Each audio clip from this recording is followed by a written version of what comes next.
All right, I'm here with Steven Anderson. There's actually a new Hive. You're a Hive user, just signed up maybe Yes. 30 days ago Yeah. or Yeah, less. maybe. I think it's less. Less, 30 days Yeah. ago. But we have the studio. Might as well make something happen. He's been doing real estate for a long time, so I'm like, he's like, I want to do something about the Hive Mind. I'm like, no, don't worry about that. Let's just do real estate first. Yeah. We'll cover that other stuff later on. Yeah. It's all good. There's plenty of time and opportunity to do this stuff. And you've been doing real estate for a long time, so this is actually like the second time we've talked. So this is gonna be good. This is gonna be good. This is new for me too. New for him. So Yeah. tell me a little bit about your background. Where you what you did. I always like asking this question because a lot of people come from different backgrounds. So Sure. me, I was a previous truck driver, so I can resonate with the truck driving community. Sure. My partner was a construction worker, contractor. So what have you done in the past? Kind of when did you start entrepreneurship? How long have you been doing real estate? Kind of jump down that rabbit hole. Got it. Well, I'll be quick because that starts a long time ago. Because I've been working since I was 10 years old, dude. Oh, there you go. Oh yeah. So we were landscaping and all that stuff when we were super young. That's where I got the appetite for quick cash. That's for sure. So, anyways, I started really getting into. I've had a lot of different backgrounds for work, right? I've done a lot of things. Do you remember MCI? I'm young. MCI. Oh yeah. Well. So when long distance phone calling came out, right, on home phones. Okay. It used to be really expensive, right? So Okay. it was charging per minute. Yeah. I Right. It remember was that. nuts. And MCI was one of the companies that was a phone company, phone Okay. system company. So I worked for them for a while, and that's where I got my sales background started, right? So they had an aggressive sales training program. It was pretty intense. But I ended up working there, and I was doing really well, did extremely well there. So I was like top 10 in the region, and back then MCI was pretty big, Yeah. right? So I did that sales wise, and I ended up training there as well. So I ended up doing their training program for a while after I got my teeth sunk in. Yeah. But anyways, that was actually my first view at a corporate acquisition because Verizon purchased MCI Okay. and fired everybody. Wow. Right? So after that happened, I was like, well, what am I going to do now? Right? Because I was making good money. I was maybe 16 years old, right? But I was pulling in some good cash. So I was like, what am I going to do now? Like, what's next, right? So then I went down this rabbit hole and I started, being an entrepreneur. So I've had some cool gigs. I was a tattoo artist for a while. I did that for a few years. But then as soon as because I lived in Arizona for a while, I moved out to Arizona. I got hooked for the cheap gas and, the bigger houses and Tax incentive. yeah. So I got hooked. Lived out there for a while, and when I got back to Cali, I started working at a brewery. Okay. Wow. Yeah, so I changed it up because I needed something different. So I started working at a brewery in San Diego called Ballast Point, and that was in like circa 2008, something like that. And I was there for over a decade, right? Wow. Yeah, I became a director of brewing and barrel aging operations and all that kind of stuff. And I was there for a long time. And then what happened was my second corporate acquisition where Constellation had purchased the company and completely stripped the car and sold it. So I was a high-priced target because of my program, right? Barrel aging is not quick, so you store a lot of money and you don't see it for a while because it has to age in barrels. Yeah. So anyways, fast forward, we all got laid off from there. And then I was like back to square one. I was like, what am I going to do, right? So then I started another company, but it was oak brokerage. Right? I was brokering oak barrels around the world. And that was nice. I mean, I was working maybe 6 hours a week, and it was beautiful. I was making 5 times the money that I was making at the brewery, and physically working 5 hours a week. Wow. So I was having a great fucking time. But the problem was that the longer the time went on, I was like, man, okay. I started learning a little bit more about other types of businesses, and this was built out of defense. Yep. Right? So it's not for long-term sustainable. Am I going to retire selling barrels? No. Right? So this isn't going to last forever. The money's great right now, but what am I going to do, right, in the long run, right? When I get old, how are we going to take care of this stuff? So that's, fast forward, I started like really just diving in. I just went on the computer and I typed in, hey, how can I make $5,000 today, right? And just let me see what happens. Yeah. And that's where I started running into the rabbit hole of basically real estate investing. Well, assignments, right? Yep. And then that's really, and like everybody else, right? You find assignments first, and you're like, what is going on here, right? Is this real? Yeah. And then you start going down the rabbit hole.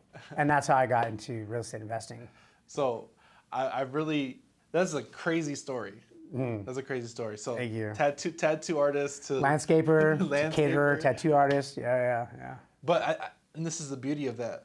When did you find real estate? How old are you? Well, so I'm relatively young, right? I mean, I'm in my early 30s. Okay. So I'm 29. Yeah. Okay. Yeah. We're around the same age. I'm about to turn 34. So I found before we were incorporated, relatively new. I mean, maybe about 4 years ago is when I found real estate investing. So nothing too crazy. And then incorporated wise, just 2 years. Yeah. Right. So something I was going to mention, since this is like a business / real estate podcast, corporate can be a B. Yeah. It can be a B.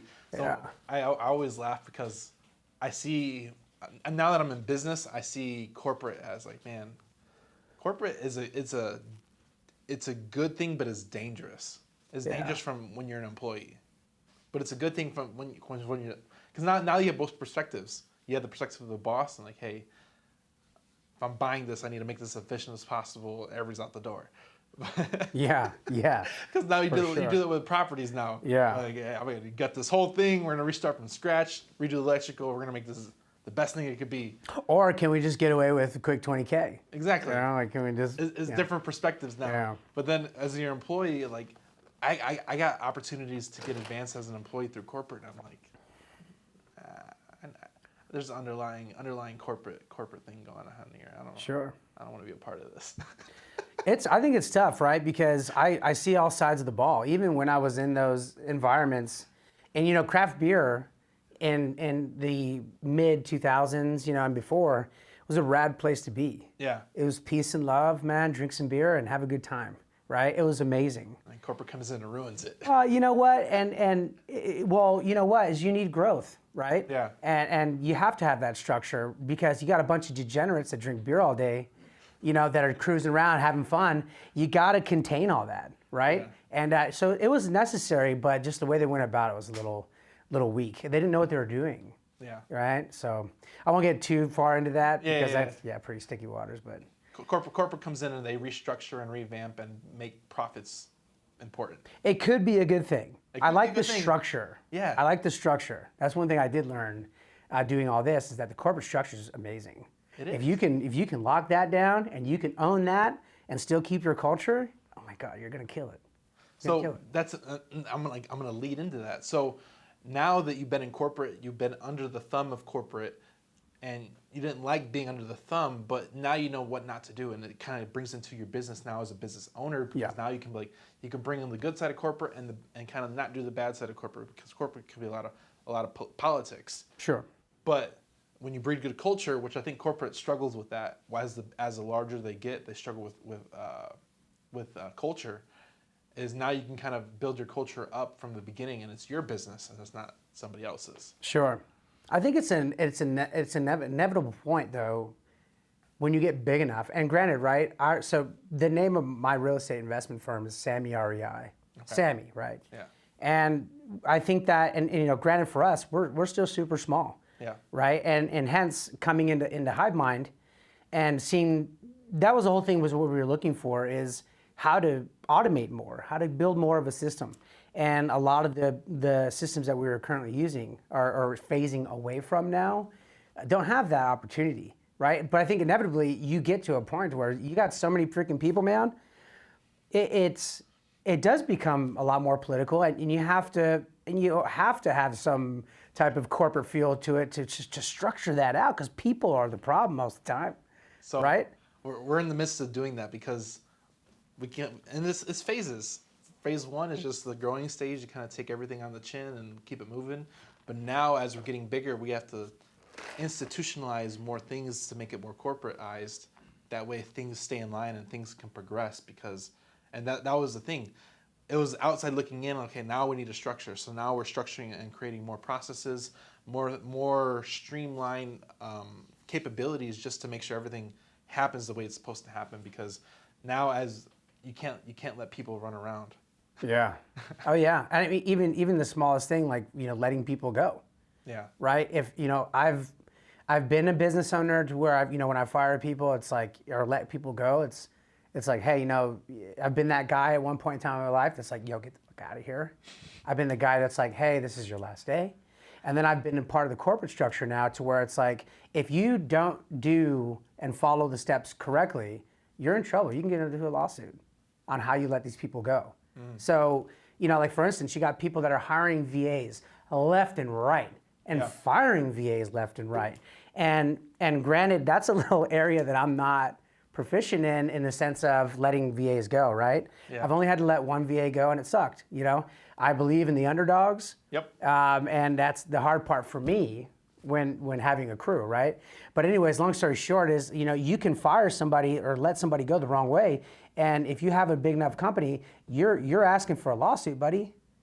So how you let go of people too in a corporate structure changes also, right? Yeah. So like those are things to think of when you get a bigger team.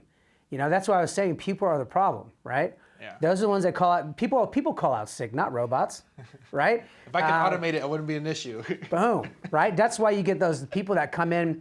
Dude, what's one of those bigger companies that have those machines now that come in and they flip pizzas or burgers, right? Yep. Those are a great thing and a good thing and a bad thing. Bad thing because you're basically telling the average worker to kick rocks.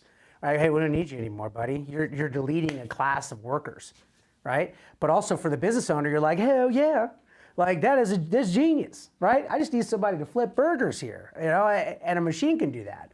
Just come in and do maintenance and have somebody maybe watch it. You're saving cost. Yep. Right? So Workman's comp, hours. yeah, it's a robot. You don't have that. So yeah. And so where we're at is you kind of have to space out because hiring is so important nowadays. Yeah. And hiring the wrong person could be detrimental. It is. Detrimental to your business because it can start breeding, it can breed the wrong culture. It can just breed, it can go down a negative path. So like, what is something you're doing as far as hiring the right people for the right seat? We're learning, right? So like, good answer. So and we're always learning, right? Because we've gone through, we're running through the VA train, and luckily enough, we got two right now that we love, and the first one we had to let go because of some time theft issues, Yep. some just some slippery stuff. But as far as hiring goes, I am a big fan. It depends what they're doing, right? If they're making phone calls and depending on what country or where they're from or wherever they're at, that's a whole different ballpark. If they're only doing systems, then we look for different things. But that kind of varies, man. We're learning, right? And also, ultimately, I need somebody to be on it's more of a trial basis I found that is good for me, right? I'll know right away, because I got a bunch of different hats that I wear, just like a bunch of different people do, I bet. And when Steve's hat is in boss mode and you're hiring somebody or you're watching somebody, you're coaching somebody, I'm a fan of, hey, it won't happen again instead of I'm sorry. Yeah. Right? Because this whole thing is a huge learning experience. And for the record, right, it's like for where we're at in our real estate journey, we've been blessed to be a part of a huge network and a bunch of good people to help us learn and move forward. But we are at that stage right now. I'd say the second stage up, which is right now we're trying to find what we need to do, our niche, and then learn how to implement that and grow, right? Also, for us, it's like the team's small, right? I don't have a big corporate back team right now. I mean, we're a team of 5, right? A team of 5. So where we can go from here is like we're essentially building the foundation, which, tapping back into Hive Mind, it's like we've learned that we're constantly adjusting. Yep. Right? And I feel like everyone I tell this, they're like, oh yeah, buddy, welcome to the show, right? You're constantly adjusting, whether it's that system or that system, how you're sending out messages, how you're sending out calls, how you're running down your questionnaires, what you need to ask them. And we're always adjusting. And don't get it wrong, I don't ever want that to change. We should always be improving. Yep. But right now we are in a race to figure out how to make these systems completely flow for us, because we're at a state right now where it's not about the ability to do it. It's not about the ability to find funding, the ability to close contracts and negotiate, talk with people. to run none of it. We are confident we got it, right? What we need now is more, right? You need to bring in more lead generation. You need to keep that stuff going. Turn the faucet. Yep, but right now we need that faucet flowing more, so we can grow more, right? Yeah. And that's where we're at currently in our company, which is why I like talking. You know, I like talking on these type of podcasts and talking about the stuff, because there's a bunch of people out there in the same spot as I am, which is right now you're just like, man, it's like we've already done this a bunch of times. We already know it's not an accident. Yep. This is not, what we can do is not an accident. We now know we can do it, right? Yep. So how do we turn that faucet on full? Just let it rip like a fire hose. That's what we're learning now. So Hive Mind is something like, did you see that picture I sent out on the thread the other night? It's like the Always Sunny from Philadelphia guy, where he's got all those papers and there's all these lines showing, I want to go here, but that can bring me here, bring me here. And that's what Hive Mind has me like. I'm like, oh my God, I could do so many different things with it to help automate, right? Plus more than automation, I'm sure, but I don't want to cut it short. But I've been telling people this all the time, because I didn't know how automation would affect my life until I came into Hive Mind myself. So now I'm preaching like automate before you delegate, because you might not need to delegate it at all. And now it comes back to the machine side of it, where once you automate it, it's good. Yeah. It's gonna run. Yeah. You ain't gotta worry about it. Oh yeah. Like we send out, like right now, our goal, right, is 2,000 SMS a day for let's just talk about SMS department, right? Yep. 2,000 SMS a day, 2,000 texts a day. That's what we need to do. Right? There you go. And we have somebody sitting there every day, pounding out those 2,000 messages, right? And what we started really finding was in our flaws was that, you know what, we load up data. If we load up fresh data, we're getting deals. Yeah. No doubt. There's fresh data, deals are going down, right? We stopped loading fresh data. The response rates just go down so much. The drip campaigns weren't where we needed them to be. You know, that's where you start finding and scratching and saying, where can I find more money? Where can I find more leads, right? Yeah, squeeze everything out of it. Yeah, exactly. And then that's where you start finding the flaws in your system, or at least we did. Yeah. Right? So 2,000 SMS a day, and I'm sitting there and I'm counting and saying, okay, what are the percentages that she's spending just saying, you know, replying to not interested, replying to wrong numbers, replying to I call it the dummy filter. Yeah. Right? People that just have dumb responses that are not selling, or maybe they're not. Right? And filtering all those out, that percentage of work that she has to do, that can be automated. Right? So so understanding how the drip systems work and where to flow and what needs to be manual, what needs to be not. That's where I've been just diving into the Hive. And I've been like, I don't know if you guys say this or not, it's probably not original, but every time my business partner calls me and I'm not answering the phone, I'm like, hey, I'm in the Hive. You know? And that means like, don't bother me. Right? I'm focusing. So yeah. You're in the Hive. Yeah, like I'm in the Hive, like I'm in the zone, I'm coding, like don't bother me, right? I need to focus, you know? This is so funny. Because a lot of people, when they first get into it and they realize what it is, they're like, I can't hold this thing. What's going on? Thank you, sir. Yeah, that was the whole thing about it, was that as soon as we met at that, at the meetup that we were hosting, and you started telling me, you're like, oh, here's what everything you can do. Here's you can do this, can do this. I'm like, ah, man, what's that old school saying, right? Like, ah, man, if it's too good to be true, that probably means it is, right? Yep. And by the time we started really looking into it and evaluating all the things that we could do with it, I told my business partner, I'm like, hey, man, I think honestly it's, you know, we can have our demo call, but I think we have to try it no matter what. Right, we have to. Yep, it's one of those things. I did not know what was possible till I started using every part of it. And now I'm like, now if I got tweaks, tweaks are made in a day. Mm-hmm. Boom. Hey, let's start doing this, and this, because I know what it's capable of. And now I'm like, I just see new opportunities to create automation. I'm like, now I'm operating at a high level. And now my team is too, because they understand it too. So now if my team understands it, I understand it. Now I just tell them to create, and it's just, everything flows. It's perfect. It's I try and explain this because a lot of people think business is hard, but once you get your people and your systems in place, it's a little easier. Yeah. I'm not saying it's easy, but Yeah, no, I get what you mean though, man, because especially since learning what we can do with the hive mind, and I'm a very visual person. Yep. So like, I don't know if you on the Zoom last night you saw what I heard you. I put up, but I'm drawing this out and I need to see it in front of me, right?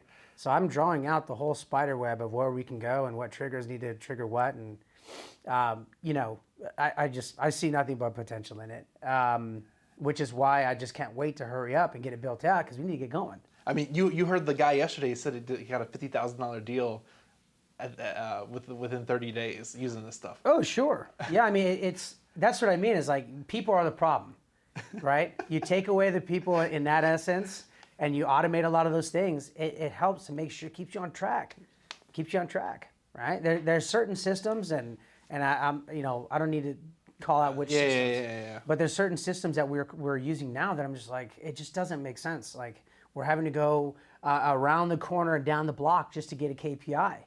It's pretty ridiculous. So we're pretty ecstatic. I'm ecstatic for you. So what I love about this is that now that you're enveloped in it, there's going to be success in the near future for you. And it's not that you're not successful, it's going to be a different level of success. And that's what I love to see. Yeah. I love to see that because we had a user last year.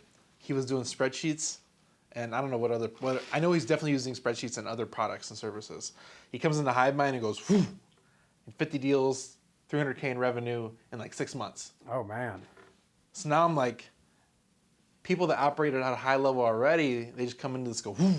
They get the hockey stick effect. Sure. I like that. All right. Exponential growth in a short time. And I love to see it because for me, this isn't really about me and collecting my $99 a month. It's more for you to make big money. That's the biggest thing. I mean, my $99 a month is a small dent to what you actually do with it to take it to the next level. And I think and that's back to me we're trying to provide so much value at a low price point we can reach the masses. Absolutely. And I think there's a whole nother layer. There's more layers of that, right? I mean, even your affiliate program's pretty amazing. It's a no-brainer, man. It's a no-brainer. It's a no-brainer. So let's talk real estate. Yeah. You said you've been in real estate for 4 to 5 years, 2 years since you incorporated. Mm-hmm. What has that journey been like since you started? Like, you do land, houses, you're doing flips now. Let's talk about your journey. Yeah, so I mean, originally single family homes is the target, was the target, still is. Single family homes mostly. Land, we were able to do a couple land deals, but nothing too crazy. Don't get it wrong, if the numbers work, we'll take it, right? And we'll move it. And then we just started doing multifamilies. And now we're dabbling in learning for commercial, right? But when we first started, single families all the way, right? Yeah. And then now, the flip thing too. Wow. Flipping out here in Cali is crazy. It is. It's pretty nuts. And, we've had some pretty good learning experiences along the way, especially this year. This last year has been nuts. But yeah, we're doing flips. Most definitely have our buy and hold short-term and long-term. Airbnbs, a couple long-term doors. And then, obviously assigning, that's always great that's always great. But I think one of the biggest things was when we first started to now is understanding what we want out of it. And it sounds pretty stereotypical. That's usually tends to be, well, what are you trying to do, right? What do you see yourself in 5 years? And those questions, some of the most stereotypical questions are the most important. Yeah. Right? You hear them all the time. You're like, yeah, sure, man. I guess I want to be a millionaire in 5 years. But like, really, what do you want to do? Right? What's the goal here? Yeah. The goal for Sammy and the goal for our lives is to obtain doors and cash flow. Be able to use appreciation, depreciation, however we see fit, right? Yep. And that's the goal, right? So I put them in 2 different categories, right? And a couple of people have been making fun of me, for saying this, but this is the best analogy I have. Is that, are you a flash fryer or are you a slow cooker? Or are you both, right? Both? Because, usually you have your assignments, you have your flips, those are your flash fry. That's your quick money, right? Yep. You're cooking, you're done in a quicker amount of time. Yep. Your buy and holds are your slow cookers, right? That's the stuff you throw in the pot and you just wait for it to build up and stew, right? So our buy and holds are there, right? And our flash fries there. Both are very important, right? The flash fry enables us to get quick money and be able to use that to obtain more recipes for the slow cooker, right? So I think a lot of wholesalers, they struggle with, they're just wholesalers, they don't actually keep. And I think the biggest way I think a lot of people need to switch is that you need to stop letting go of that money, because yes, you're getting quick money, but now you're getting long-term gains. Mm-hmm. And it's something as simple as getting a private capital to refinance out and keeping that property. Sure. So now, like everybody goes through it, and if no matter what stage you're at, it's okay. Everybody goes through their learning phase. Like, okay, I need to make some money, and now a switch happens. Okay, money's not a problem. Now we need to cash flow.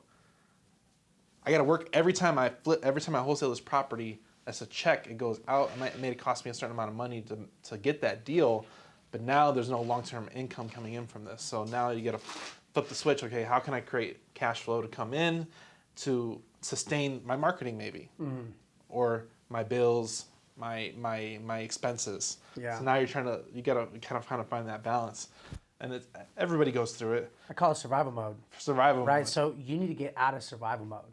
There you go. Survival mode is not living deal to deal, check to check. Boom. Right. As soon as you get out of that, then you can start focusing on the higher level bird's eye view stuff, which is creating your path for your cash flow. Right. And then here's another thing too, right? It's like you have to have more tools in your bag. Yep. Right? So, if you practice, and granted, right, these are now terms that are thrown out there like nothing now, right? Yeah. Creative finance, being able to utilize that genre in your tool belt, right? So like, for instance, if you want to obtain more doors, but you can't take out any more money, or you can, whether it's private or hard, right? You ruined your credit, right? Or wherever you're at. Or you hit that cap, or you hit the 10 units and you can't get bank funded anymore. Exactly, right? Or you're just at a point where you don't want to use any of your own money. Yep. If you got $1 million in the bank anymore, that's not really that much anymore, right? That's not even that's barely a house in San Diego. Yep. Right? Or in other places in the country, obviously too. But I'm from San Diego. Get out of survival mode, stack up whatever money you need to do what you need to do, and build your business plan around that. And that's what we're doing always, constantly doing, right? So like us restructuring is a huge deal right now, because what happens when you restructure, right? You're busy, you're flustered, you don't have any time anymore, and you're trying to build a new pipeline for yourself, right? Yeah.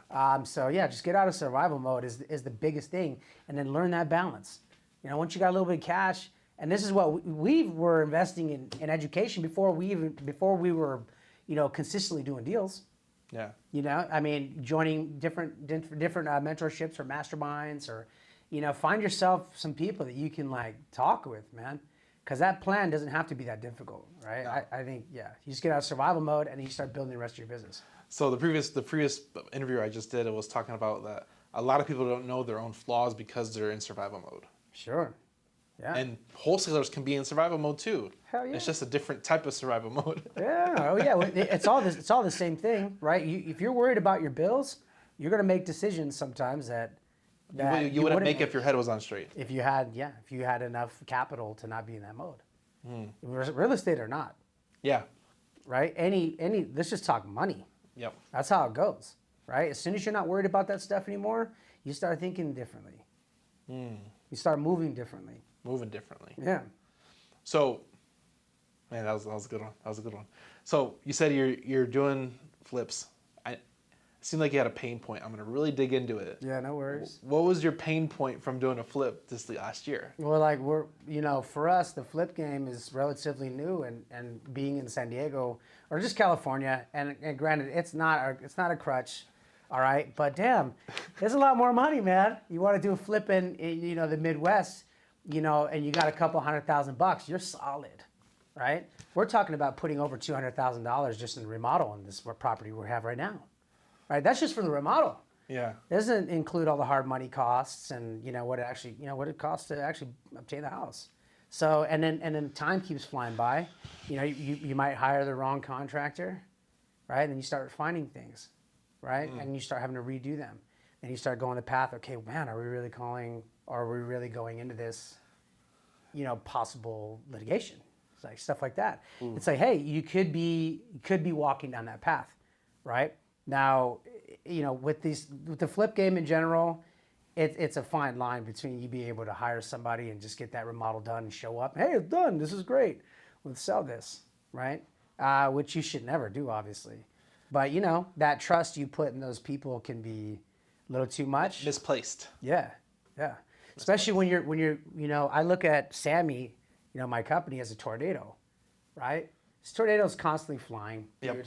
This is business, right? You're constantly chasing and running around, and then that tornado's picking things up, along the way, and you're having to nope, go back down, nope, go back down, right? And it's not easy to juggle all those balls. Like you guys all know this. And you run different departments, you start delegating different work, between your partners, and maybe that's not your responsibility, but now you're having to hop in there, and vice versa, right? And you're just like, oh my God, anyways, I'm rambling now, but the flip wise, we did learn a lot in the sense of who you can trust, what the work schedule should look like, how that monitoring should be, right? What progress reports should you be getting, and how should you be getting them, right? What type of contracts that you should be signing versus you shouldn't be signing when you're doing a flip, right? Is it cost plus contract or not, right? And that's stuff you need to pay attention to because you can really, really get yourself in a bad spot. A lot of people underestimate the time value money. So if you're doing a $500,000 flip, you're doing 12 points, that's $5,000 a month.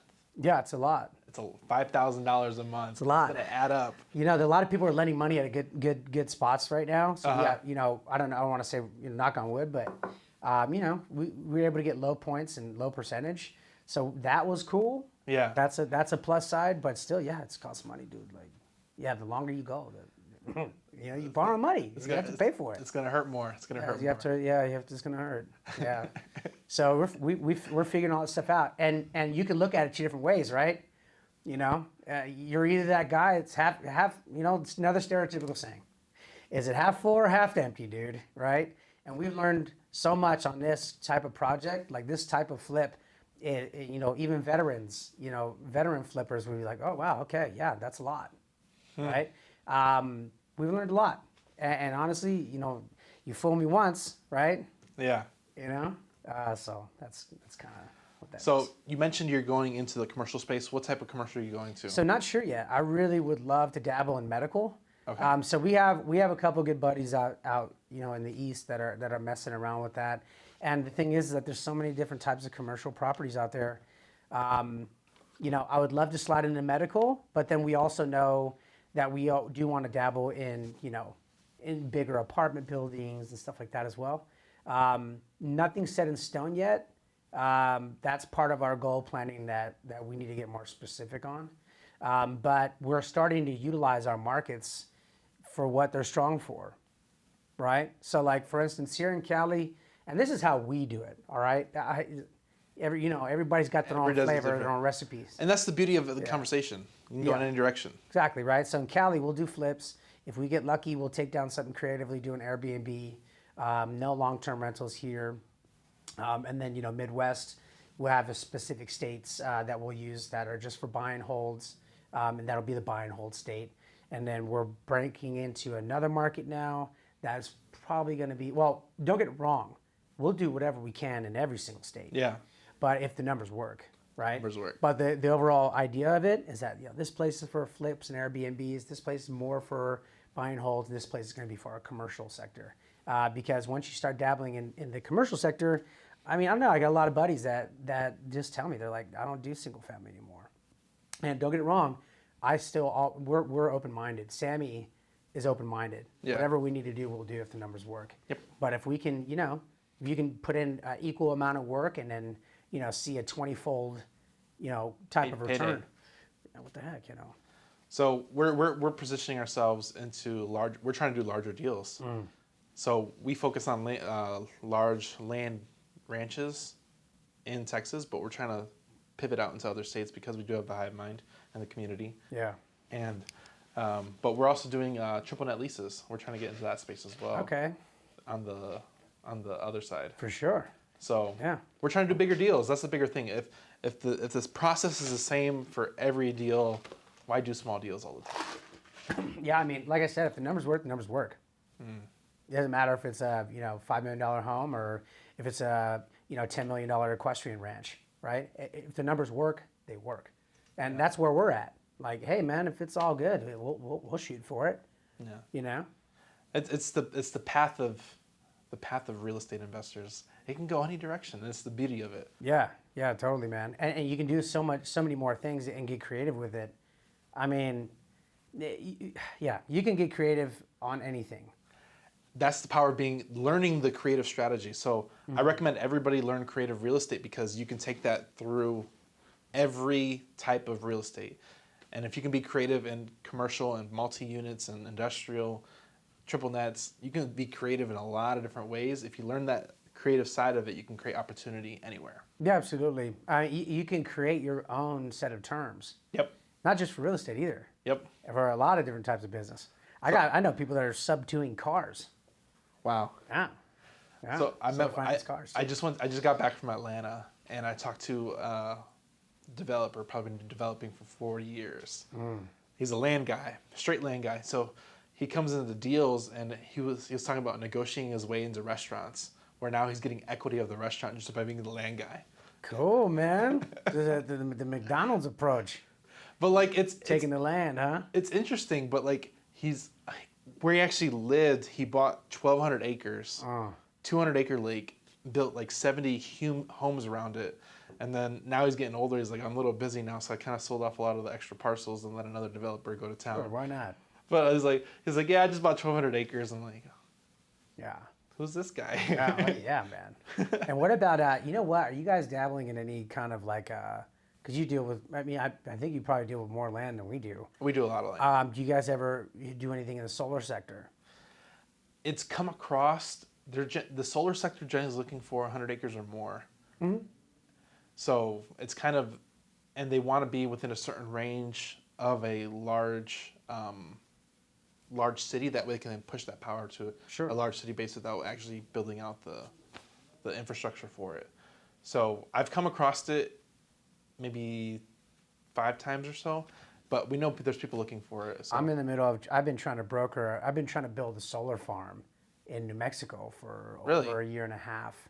Yeah, so we have 500 acres total. Okay. 160 acre parcel, a 300 parcel, and then whatever the rest is made up of another parcel. And the 160 parcel is more likely to become a solar farm. Okay. There's a solar farm like 15 minutes north already. But we're trying to broker that out now. The problem is it's finding the right broker, right? These guys, you start looking into the deals more. It's not as easy just to hey, you guys want to do a solar farm out here? Like, you can't get a hold of anybody, and trying to do the networking in the solar sector is pretty tough. And then you end up just finding a regular broker, right? That regular broker not might be the right person. That's not even the right person. And then you try to go direct, like even you talk to the big boys, like First Solar or whoever. Trying to get a hold of somebody that can make a decision is freaking nuts. It's corporate. Right? Super, super corporate. But we've been trying to do that for a while because sustainable energy is freaking, it's a no-brainer, right? Yeah. And if you have the land, you can do it. But it depends on where it's at. Yeah. Right? So like if, this lots of land are in New Mexico, I'd probably say maybe an hour from Las Cruces. Yep. Right by El Paso. Yeah, so not too far. So anything that you got in that sector, or anybody, man, let me know if we can make money together. Yeah, that's how it goes. I'll reach out to my partner because he does a lot of the land real estate. It's not that I'm not in it; he just heads that side of it. No worries, man. Yeah, I do the software. I get it, bro. But I'm doing land too. Like I'm actually I'm trying to get a billboard lease right now on a couple acres that I got. All right. Okay. So nice. And then like I've never done this before, so I'm like, what do you do if you don't know? You learn. Yeah. So talk to enough people and you'll figure it out. Yeah, for sure. So yeah, it's interesting, man. I think a lot of people underestimate what's possible even in the realm of real estate. So like right now, like I said, I got a property that I'm trying to do a billboard on it. Mm-hmm. My partner owns a property that's trying to do a billboard on it. Mm-hmm. So now we got I have like 3,000 feet of frontage in Atlanta that I could possibly do at least 1 to 4 billboards on. My partner owns a property in San Antonio that he can put maybe 1 to 2 billboards on it. So, and he has another property that can do another billboard on it. So now we're like, he might be a billboard investor. Who knows? Yeah, why not? Just do everything, man. So- Just do everything. And now I'm like, if we do at least 4 billboards between the 3-4 properties we have already under contract or own, now we know the game. Like, what's going to stop us from going into billboards? If anybody has questions about billboards, I might be the guy to look for in the future. You know? Sure. Yeah, no, big time, dude. Yeah, whatever you can do, man. You know, whatever you can do. I mean, I know a couple guys that just own like parking lots, not like legitimate asphalt, like laid parking lots. Truck lots and storage. Yeah, exactly. Yeah, they just put a fence around that puppy, and that's it. No electricity, no water needed. Maybe electricity, so we have lights if you want. But other than that, you just put a big barbed wire fence around this area, and they pay rent. So it's funny you say that. So I'm in the trucking space. Mm-hmm. Parking is a pain in the butt in most cities. Where are you gonna park your rig? You know, a lot of these people, man. Like, if you're a truck driver, sometimes you're pulling off of those rest stops. It cannot be safe, dude. Well, it's not really for them. The people that park locally are the people that live locally. Oh, got it. Yeah, for sure. Because they need somewhere to park and go home. Yeah. So that's where it comes in. So anybody that lives within 50 miles of any major city is prime for truck parking, because most people that live in the city are trying to find somewhere they can almost commute to work, which is the truck, and then drive from the truck to wherever they need to go. Can't parallel park your 18-wheeler. At your condo or the apartment. Big city, yeah. That makes a lot of sense. So I met a guy, and this is because I was in that space. I actually started a trucking company. I had to find truck parking in Atlanta because I lived in Atlanta when I was starting my trucking company. And the guy bought 12 acres, and it was like some rundown business, and it just had a big field. So he got the tractors in, cleaned it all up, started dumping gravel, tons and tons of loads of gravel. The fence was already there, kind of fixed whatever holes in the fence that weren't already there. He ended up parking. He said he got it for $250. It's probably been about 5 years ago now, but he got it for $250. Was able to park 100 trucks on it at any given moment and charge $100 a pop a month. Really interesting. Cash flow. How do you market to find those people? Truck drivers. Find the truck drivers. They will find you if you have the opportunity. They should. They will find you because most metropolitan areas are struggling for finding at-home truck parking that they can park and go home. That makes sense. And it's a struggle. It's a struggle. Yeah. They're afraid to get towed. They're afraid to, and it's a big issue that a lot of the metropolitan cities are having. So if you find a good property, you might have to have the right zoning and variance with the city. But if you can park there, I dig it. You know what? I mean, I want to do everything, right? And that's why my biggest thing is if the numbers work, the numbers work. I don't care if it's a lot that we're putting billboards on or we're parking trucks, whatever. I don't care. If the numbers work, the cash flows. That's it. I'll hop in. We'll give it a shot. It's a different perspective because a lot of people, they see opportunity differently, and like for us, if it cash flows, it runs. Let's run it. If it cash flows, let's give it a shot, right? How much attention do we need to give to this thing? If it's nothing that crazy, and we don't, if the numbers work, dude, I'll try it. Yeah. So I think the difference is that a lot investors, it's a muscle that we worked and built because we find with our knowledge base we create opportunity. Sure. Oh yeah. Whereas most people they struggle to find it. Once you have the knowledge, you can create it out of thin air. Yeah. Well, it's hard when that tornado's running and you're stuck in that tornado. You're like, you can't see anything. You can't see anything, man. Which way am I going, right? And like, there's people that even with assignments, you get so caught up in assignments, and it's so frustrating if you are really doing volume, to keep up. Yeah. And you're like, how am I supposed to start 2 other companies or 3 other companies inside of this one company? So, side note, one of my users is actually in Grant Cardone's whole thing over there. Mm-hmm. So I heard through the grapevine, he told them they're trying to do only 5 deals in 2022. Oh, that's cool. how big are those deals? Exactly. Yeah. It's different perspective. So once you open your mind to the thought process, okay, like somebody that level is only trying to do 5 deals. How many deals is he going to underwrite? And he's buying one every month and a half. Oh yeah, which is why the commercial thing is huge, right? Which is why I have a lot of buddies that are just like, I'm not doing single family anymore.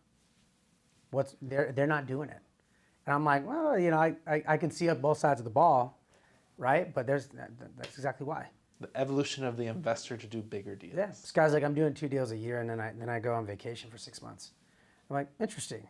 If that's how you want to live your life, rock on, right? He's doing it. I want that perspective. Yeah, big time, man, big time. And then it's like, you know, and then I had a conversation with my wife this morning, and I was like, you know, I'm so busy all the time right now. And it's like, you know, you get to that point where it's like, man, I'm just busy all the time. If I wasn't this busy, like, don't get it wrong, I have hobbies, right? Like, I'm an artist, you know, I like to paint, I like to draw, I like to do all kinds of stuff. I can keep myself busy, but I think I would get fucking bored. You know, I think at this point in time, I'm so used to like not having time, to where if I did have all that time, I'm like, man, this would be, don't get it wrong, it'd be nice, but I think I'd probably get bored. I think, and I think it's a growing point in your business is that now you realize, hey, maybe I need to step back, prioritize, organize. That way I do have some free time to kind of spend to. Absolutely. We're always adjusting. The thing is that I'm trying to buy time to do something else, right? I'm trying to buy and get rid of this responsibility before I start the new project. Yep. Right? Because we have different phases in Sammy, right? And we haven't even entered some of the most important phases for our company, right? So single family, commercial, whatever it may be in that sector, in those sectors, you know, those are just one piece of the puzzle. That doesn't even touch base on our international phase, right? And where we're going with that, and wanting to own properties in every country that we want to be in, or just go visit. Yep. Right? You have an Airbnb in Costa Rica, Mexico, the Netherlands. Like these are phases, right? So that doesn't touch the international phase, right? And that doesn't touch, you know, kind of what this company could be. You know, is it just going to be a real estate investment company, right? Or what does this turn into? And it's an open-minded, it's an open-ended like a company, my friend. So we're just starting, right? So if we're talking about, you know, just basic outbound marketing, right? What's everybody doing? What are the usuals, right? Yeah. Cold calling, texting. People are still doing bandit signs in San Diego, right? I don't know just where I live. Bandit signs, SEO, PPC, direct mail, right? You know, all of these things. Door knocking, right? I don't know if I already said that. Anyways, all these are phases and different outlets that you can't ignore, right? You find what recipe works for you and you start attacking it.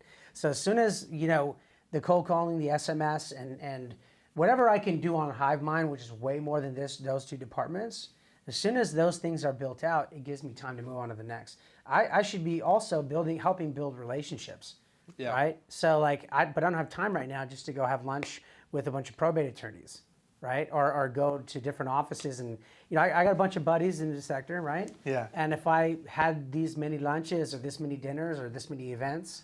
Those are valuable. Right, I know. But when do you find time to do them if you're still doing what we're doing? So that's where, you know, once again, right? And I think a lot of people can relate to this that are in, you know, the same type of position that I'm in. Yeah. Is, you know, I don't think you should ever stop growing. But like right now, we're at this point in our company where it's like we need to dial this stuff in so we can buy our time back. Because right now, if I sit down in the morning time at 5 in the morning, I call East Coast time, right? So if I sit down at 5 in the morning and I have a bunch of follow-up calls, I mean, I'm not done until the nighttime. Until it's like, hey, you cannot make phone calls at that late anymore, right? It can happen every single day. Then that's all I'm doing. That's not okay, you know? So one of the things I love about this is because this is me working. I've automated. I have people in place to operate. They start before I wake up. Exactly. Yes. Exactly. And business is being done whether I contribute to it or not. Exactly. And that's the beauty. And I hope you get there sooner than later. It's not a matter of if. When. It's a matter of when. When. It's a matter of fucking when. Because it needs to happen. It needs to happen yesterday. But, you know, either way, right? That's the whole point. Is that I feel like I have a group of my peers, we're in that same spot where it's like, man, it's not luck. We've done this. We know how to do it. We know it's not hard work either because you're doing that too. I mean, it's just time consuming. Yeah. Right. But we know how to do it. It's not luck. And once you get to that point, you're like, oh man, this can be done. Yeah. Now you're in a race to dive in those systems and make sure you have everything aligned to where it runs smoothly. You're working on your business, not in your business too much, right? That's it. That's where we need to be, right? And where we're learning to be. So That's it. Yeah. One of the things that I love that you said about property in other countries and other states, that's something we're working towards. We're trying to hopefully get a list of properties nationwide and across the U.S. that, hey, you get a week vacation in one of our Airbnbs, just pick which one. Sure.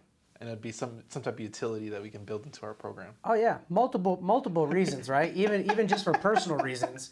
Like for instance, I have to go to Indiana for my daughter's volleyball tournament. Yep. Right? Where are we staying? In my Airbnb.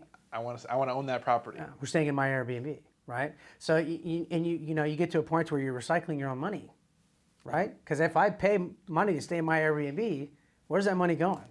Back in my pocket. Beep, right? So it's a tax expense. Oh, dude, it is.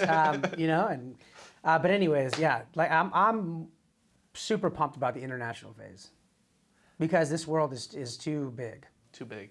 See, a lot of people aren't even thinking it's that level. I think we'll have to cover that on another call. Yeah, no worries. Yeah, yeah. That's a good one. Yeah, it's drawn out, but we're waiting to get there, right? Obviously, this game has to be played before we can level up. Right? Don't get it wrong. You can throw as much crap on your plate as you want, but for right now, we have our goals set, and we need to hit those before we move on to other projects. So, importance of follow through. Oh yeah, man. Yeah. I mean, and me and my business partner, we're in it, man. There's really there's a one-way ticket. There's no return anymore. The plane's already left, right? The train's already gone. We're already on it. Right, you can't just jump. You can't jump off. You're on it, man. Right? We're gonna get there eventually. Yeah, well, this is the ride, right? And this is it. This is, you know what, man? For us, I think a big thing is too is like, as hectic as it can be, as nuts as all this is, if you can't learn to enjoy the ride right now, it's gonna be tough. It's gonna get worse. Yeah. So that's what I'm trying to do, man. I'm trying to enjoy my time. And then, the whole work-life balance thing, right? Does it exist? Does it not exist? I think it exists to a certain extent, right? I got to have time for my family, make sure that everyone's cool. Yep. Give them that R&R. I have to do that. Have to. And then everything outside of that is like, there's not really, I work until Claudia tells me to stop. Like, hey, it's time. I'm like, oh, okay, cool, it's time. But usually it happens around 7:30, 8 o'clock at night, right? So, what is a quote that's either yours or somebody else's that you resonate with? Oh man, that's a good one. It is a good one. That's a good one. I think one of the quotes I've been using a lot lately is like, and people are gonna make fun of me. One quote that I've been using lately is, "Are you flash frying or are you crock potting? You flash frying or crock potting?" There you go. Right. Are you looking for fast money? You looking for slow money, or where are you in between? What are you right now? What are you right now? Yeah, what are you? Are you a flash fryer? Or one of my buddies is like, well, I want to be an air fryer. I'm like, okay, dude. But what are you? What is your business right now? Yeah. As soon as you can answer that, you can get some guidance on where you need to go and what you want to be, right? And then if the numbers work, the numbers work. What has been the most important book that you've read that's accelerated you to another level? Principles from Ray Dalio. There you go. Principles of Ray Dalio. Yeah, Ray Dalio Principles. That's a great one. And then You Can't Teach a Kid to Ride a Bike at a Seminar. I don't know if you've heard of that one yet. That's floating around a lot in our real estate sector. That's a good one. That's a great one. That's a good sales book. But currently, like right now, Principles, Ray Dalio. That's a great one. Okay. Great one. I struggle with reading, so I'm trying to pick some new books. I tell people all this all the time, right? Here's one book that I've been telling people about for years. Nothing new. I mean, this is not a new book. I'm not the one. You probably heard it all over the place. But How to Win Friends and Influence People, right? Not only is it a great book because it's a great book, it's a book of situations, right? And if you're a horrible reader like I am, I'm not a great reader either. If you can make it through that book, my friend, you can make it through any book. For damn sure. But that one's a good one to start at to teach you discipline on reading because it's boring as hell sometimes, bro. But the meaning behind it is what projects that book. Yeah. All right. Well, where can people find you online? What's your social media? Yeah. Sammy REI LLC. Sammy REI on Facebook or Instagram, either way. My Instagram personal handle is SAREI. Steve Anderson, Real Estate Investing. Same thing with Facebook, Steve Anderson in San Diego. You'll find me. But Sammy REI is the name of the company. You can find me at. Are you looking for deals you're looking everywhere, right? Not everywhere. Right now, I'd say fix and flips, and then anything that's, anything short sale or creative that we can do. That's LA, Riverside County, right? Yeah, anywhere Southern California, LA and down. Indiana, always looking for buy and holds, and we are in a lot of neighborhoods in Indiana and Indy. Florida, Central Florida mostly. And then also in Louisville, Kentucky. There you go. Yeah. So we're always looking for something. And also it's like, dude, even just the chat real estate. I tell people this all the time. You don't have to be, bringing me deals. I don't have to be bringing anyone deals. Dude, we're at a point right now to where we just like talking about this stuff because the more you talk it out, right, the more you figure stuff out. So, I feel like we are at a place that a million the real estate investors are at currently. Right? So we all start talking and linking up and shooting ideas out together, we get stronger. You become a better student by becoming a good teacher. Oh, shit. I like that. Yeah. So whatever, man. Everybody wants to talk, whatever. Give me a holler. You don't have to be just bringing deals. Well, man, I appreciate you coming out. This has been a great conversation, man. I hope you got some value from me. Yeah, always. Always. And that's why I was super excited just to get up here and talk a little bit, even though I know it might not have been, the itinerary might not have been completely structured. So I hope that people got some kind of value out of what we talked about at least. But I was pumped just to come talk to you, man. I can't shut up, I talk too much. So. You got the bug. I got the bug. But yeah. You got the hive. You've been affected. I'm in the hive every day now. Every day. But yeah, I really appreciate it, man. And like I said, anybody wants to reach out just to talk even, we do this every day. Every day. Starts at 5 in the morning, ends at about 8:30 at night, 8 o'clock at night. It's a lifestyle. Pacific time. It's a lifestyle. PST. Well, we appreciate you coming out. Thanks for coming on. Yeah. Please reach out to them if you have any questions. That's it for this one. Yeah. Thanks for joining us. Thank you. It's the hive, baby.